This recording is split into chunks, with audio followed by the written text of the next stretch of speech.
Hello friends, स्वागत आपका मेरे इस यूट्यूब चैनल पर स्टडी विद निशा। आज हम करेंगे ट्वेल्थ क्लास की पॉलिटिकल साइंस। पॉलिटिकल साइंस का चैप्टर हमारा ये 7 चल रहा है। चैप्टर 7 का पार्ट 3 है ये।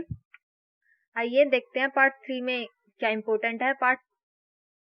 देखिए, जो पहला टॉपिक हो जाएगा पार्ट 3 का वो ये है। देखिए, राजनीतिक दलों के संतरण आंदोलन। कई समूह व्यक्ति का विश्वास लोकतांत्रिक संस्थाओं और चुनावी राजनीति से उठ गया। यह समूह राजनीति से अलग हुए, ठीक है, और जनता का लामंदन करना शुरू कर दिया इन्होंने, ठीक है। मध्य वर्ग के युवा ने, ये कोई मध्य वर्ग के युवा थे, इन्होंने क्या किया देखिए, इनके बारे में सुनिए। मध्य वर्ग के युवा ने अपने गांव के गरीबों के बीच रचनात्मक कार्य तथा सेवा संगठन चलाया, ठीक है। इनकी प्रकृति स्वयंसेवी थी, इसीलिए इन्हें स्वयंसेवी संगठन या स्वयंसेवी क्षेत्र कहा जाता है। स्वयंसेवी का मतलब भाई जो इन्होंने ये संगठन जो चलाया था ना, इन्होंने ना इसमें चलाने के लिए इनका अपना कुछ खुद का वो नहीं था कि मुझे इस चीज से फायदा होगा या कुछ और, मतलब कि इन्होंने गरीब इंसानों के लिए किया था, और जो भी किया था दिल से किया था अपने, उससे खुद के बारे में नहीं सोचा था कि मेरे को क्या फायदा होगा, क्या नुकसान होगा, क्या। तो इसलिए इन्हें स्वयंसेवी भी कहा जाता है।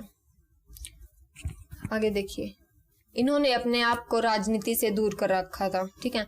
इन्होंने ना चुनाव लड़ा, ना ही किसी पार्टी को अपना समर्थन दिया, मतलब कि इन्होंने ना चुनावी पार्टी को अपने आप से दूर रखते थे, और इन्होंने चुनाव वगैरह कुछ भी नहीं लड़ा, और जो पार्टियां थी उनको अपना समर्थन भी नहीं दिया इन्होंने। आगे देखिए, नेक्स्ट टॉपिक है जन आंदोलन के सबक। जो आंदोलन होते हैं उनसे क्या सबक मिला है, जन आंदोलन के सबक टॉपिक है हमारा। देखिए, आंदोलनों को समस्या की तरह नहीं देखना चाहिए, ठीक है।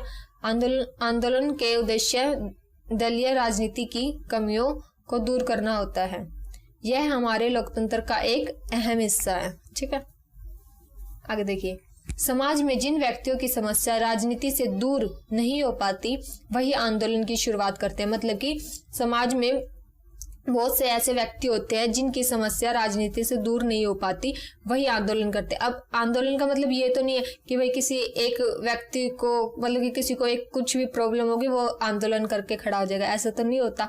आंदोलन भी जब होता है जब बहुत सारे व्यक्ति इस चीज से सहमत होते हैं कि हाँ भाई हमें इस चीज से प्रॉब्लम है तो हमें ये आंदोलन करना चाहिए, तब होता है। कोई ये थोड़ी ना कोई कहीं भी जाके सड़क पे ऐसे ट्रैफिक वगैरह जाम कर देगा आंदोलन हो गया, ऐसा नहीं होता है, ठीक है। आगे देखिए, विभिन्न समूहों के लिए आंदोलन अपनी बात रखने का एक बेहतर तरीका होता था, ठीक है। आंदोलन लोकतंत्र की रक्षा करते थे, जो आंदोलन है वो लोकतंत्र की रक्षा करते थे। तो देखिए, आलोचक ने क्या कहा, मतलब कि बहुत से आलोचक भी होते थे इसमें, मतलब कि आलोचक मीन्स अपना सुझाव देने वाले कि ऐसा करना चाहिए, ऐसा नहीं करना चाहिए, ये वो। तो देखिए, हम इसके बारे में पढ़ते हैं। आलोचक थे वो, उन्होंने क्या, आलोचक ये कहते थे कि हड़ताल, धरना प्रदर्शन, रैली जैसी सामूहिक कार्यवाही से सरकार के कामकाज पर बुरा असर पड़ता है, ठीक है। आलोचक का ये कहना था मतलब कि जो कोई आंदोलन वगैरह करता है, हड़ताल करता है, धरना प्रदर्शन, रैली वगैरह ये निकालता है, तो इसमें जो सरकार है उस पर बुरा असर पड़ता है, कि उनको कितना नुकसान होता है भाई, ठीक है। आगे देखिए, सरकार की निर्णय प्रक्रिया बद्धी होती थी, लोकतांत्रिक व्यवस्था भंग होती थी। आगे देखिए, इस बात का ध्यान रखना चाहिए कि जिन आंदोलन द्वारा लामबंद जनता सामाजिक और आर्थिक रूप से वंचित तथा अधिकार तथा वहीन वर्गों से संबंध रखती है। आंदोलन का मतलब सिर्फ धरना प्रदर्शन या सामूहिक कार्यवाही नहीं होता है।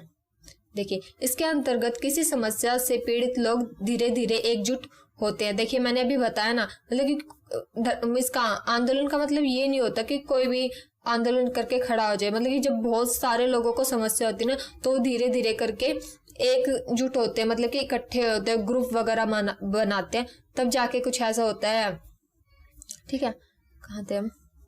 एकजुट होते हैं और समान अपेक्षा के साथ एक जैसी मांग करते हैं, मतलब कि एक जैसी मांग करते हैं। अब ऐसा तो नहीं कि कोई मतलब कि मान लो आंदोलन कर रहा है, वहां पे बहुत सारे लोग हैं, कोई कुछ बोल रहा है कि हमें इस चीज से प्रॉब्लम है, कोई कुछ बोल रहा है इस चीज का नाम ले रहा है हमें इस चीज से प्रॉब्लम है, ऐसा नहीं होता।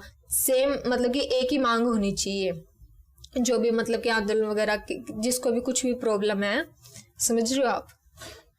आगे देखिए, नेक्स्ट टॉपिक है हमारा सूचना का अधिकार आंदोलन।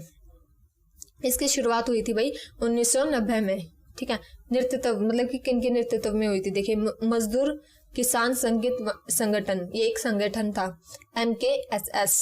ठीक है, राजस्थान में काम कर रहे इस संगठन ने सरकार के सामने यह मांग रखी कि अकाल राहत कार्य मजदूरों को दी जानी चाहिए, मजदूरों को दी जाने वाली पगार के रिकॉर्ड का खुलासा किया जाए।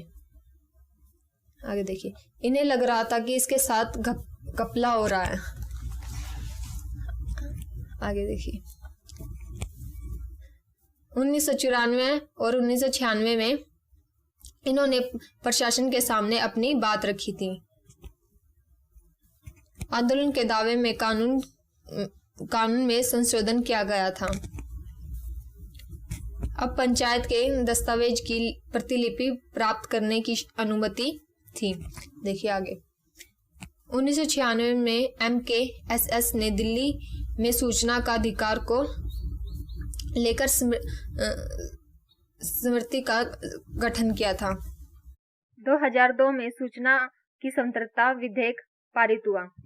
2004 में सूचना का अधिकार विधेयक संसद में रखा। 2005 में राष्ट्रपति की मंजूरी मिली। ये याद रखना, सूचना से रिलेटेड ये एक नंबर में आ सकते हैं कि 2002 में सूचना की स्वतंत्रता जो है ये विधेयक पारित हुआ था, और 2004 में सूचना का अधिकार ये, और 2005 में राष्ट्रपति की मंजूरी मिल गई थी। ये चैप्टर हमारा यहीं पे खत्म होता है। नेक्स्ट हमारा चैप्टर 8 होगा। चैप्टर